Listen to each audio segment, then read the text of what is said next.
get a superficial skin infection over a large part of the dog. It's called pyoderma, and it can be deadly. Sometimes it can actually kill dogs if you get enough toxins into their system. Not commonly, but that's the big risk. Could a dog then give that to another dog? No, Or allergies are not Allergies contagious. are not contagious. Not contagious at all. And pyoderma, you know, you'd have to worry about you if you're handling a dog and then you rubbed your eye, you could put the bacteria from a pustule into your eye and induce yourself a little case of conjunctivitis or something. I've seen that happen.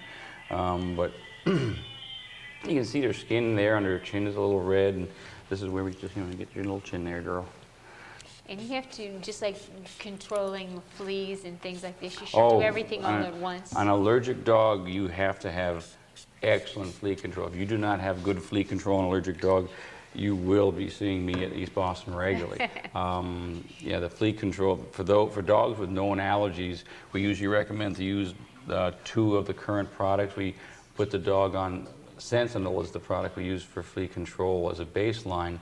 That's built right into the heartworm pill, and the Sentinel is nice because it prevents not only heartworm, but also roundworm, hookworm, whipworm, and fleas by sterilization. So that'll get the numbers down, and then what happens later on is when the season gets peaked, we apply either Frontline that kills fleas and ticks, or Advantage that kills the fleas only.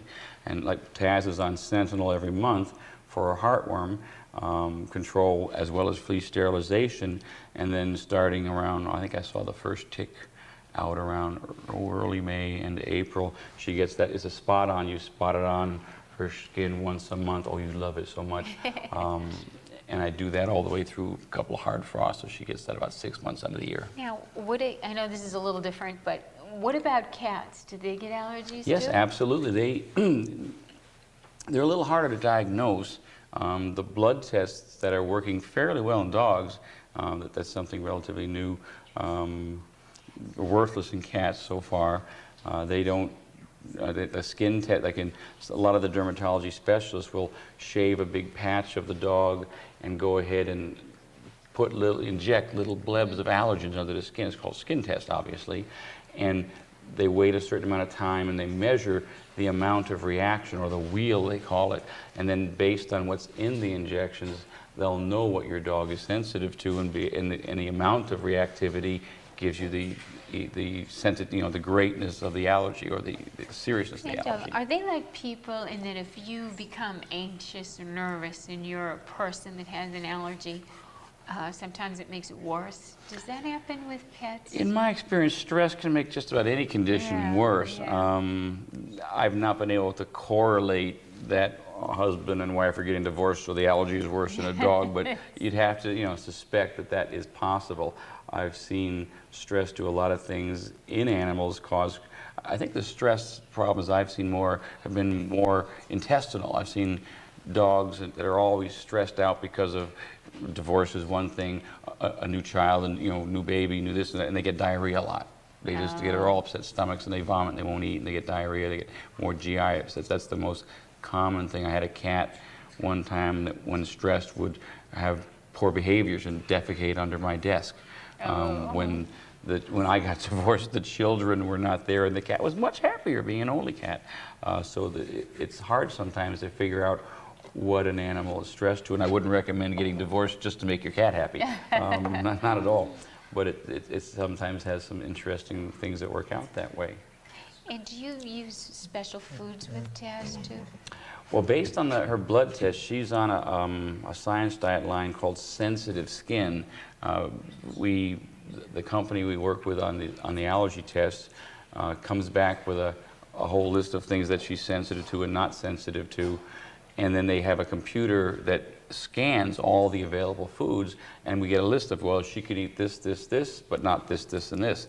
Now, I guess one of the more frustrating things is that this dog was doing wonderfully on lemon rice, and then by the time I had taken the blood test when she was having problems a year later, then all of a sudden, bam, she's allergic to lamb by the blood test. So that food was totally inappropriate. I would have never known had I not done that test.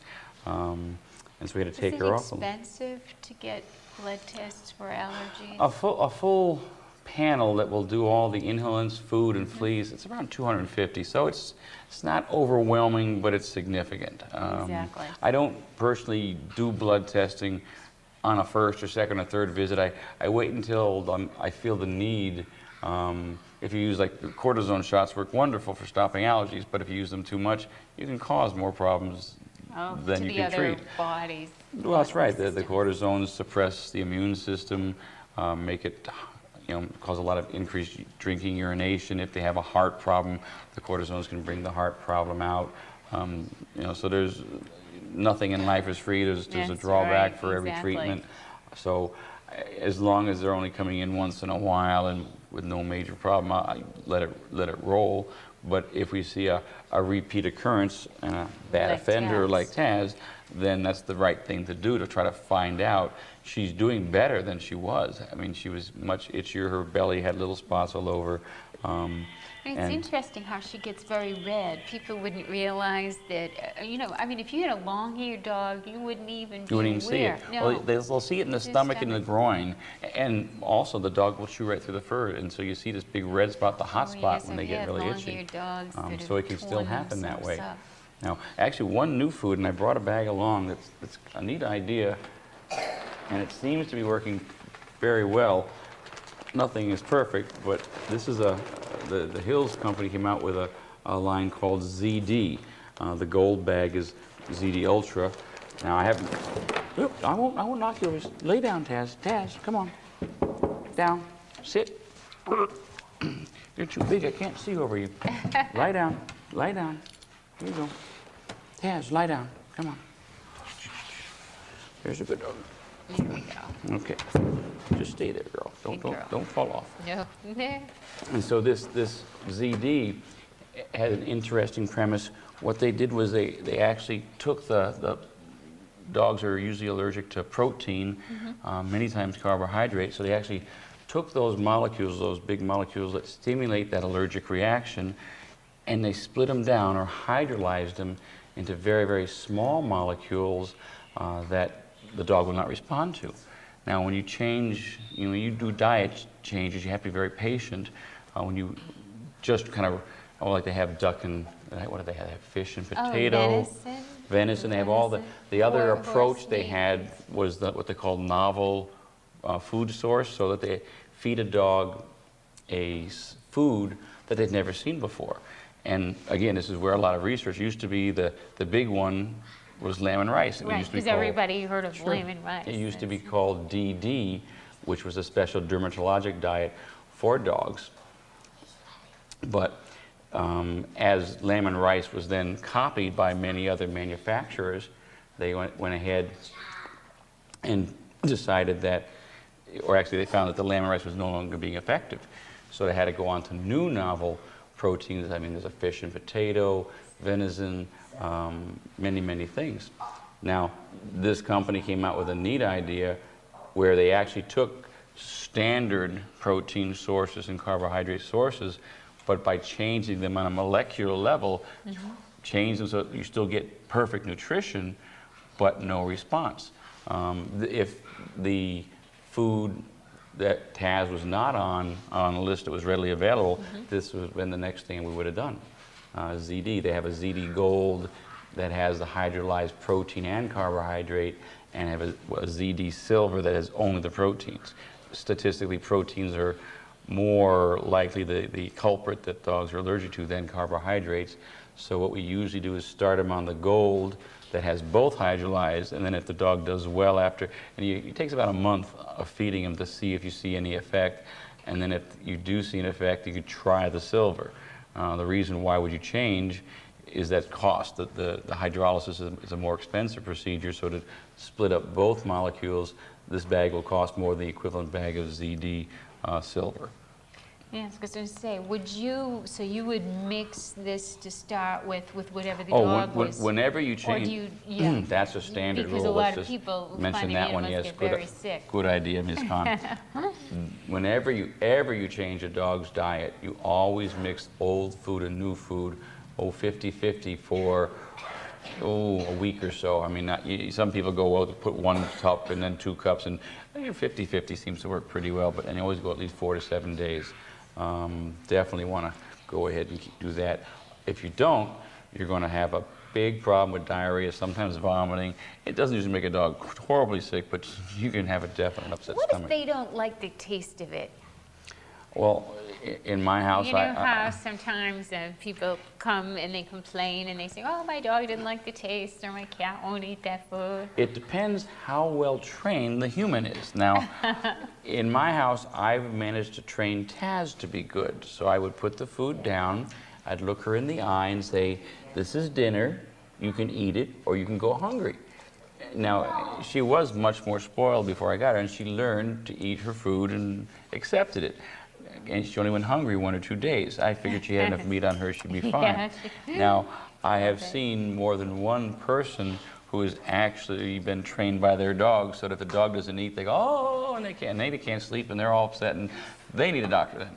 So it depends on the situation and how well trained the dog is. Most dogs, you know, given a little bit of time, will come around pretty well, especially if you mix what they're used to with a new food 50-50. Gives them a chance to get a taste for it. And do you believe that you should supplement this food with vitamins, or is there enough nutrition Oh, in there? these foods are This is totally enough. complete. Okay. You don't have to supplement it. I mean, there's one natural way that I do use on Taz that I found to be a good thing for many dogs. This is called 3V caps. It's got a high level of certain oils like the isopentanoic and doxahexanoic. Now, if you say those back fast, I give you $2. All right, let me try. Go ahead. And those things help in a natural way to stop itching. You search and search for natural ways to stop itching without using the steroids. But the biggest thing that I liked doing about Taz, or with Taz, was using the blood test to guide me in my search for Right, an itch-free because dog. she was a more difficult case. Yeah, she's one of the worst So ones. she, she Yes, needed I can relate more. to all the people coming to see me in East Boston. They come in, they go, oh, I haven't slept for 2 days. I know. And so, and I guess the biggest thing you just sometimes have to learn, you can only control it. You can't cure it. If I could just wave my hand and cure dogs, I would have done it to my own dog first. I guarantee it.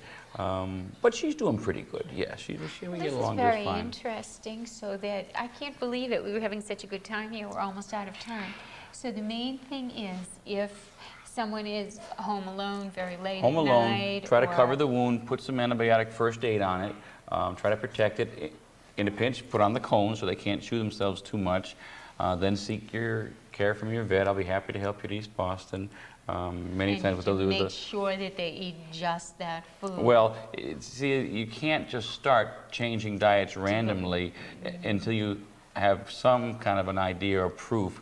And you have to be very firm when you change diet. You've got to feed that and nothing else for a month. That's the hard part. It's the little kids flipping the pizza crusts and the piece of steak, and they don't want to eat the broccoli, so give it to the dog. And we had one dog who used to get a carrot as a treat, which sounded like, he asked me years ago, you mind if I give my dog carrot? I said, no, that sounds fine to Yeah, me. It's that- better than that giving sounds it good. greasy old fatty food. And lo and behold, the dog's allergic to carrots. Oh. So we had to So we stop have to his be carrot careful. treat, and he's doing much better by just changing his diet and stopping the carrots.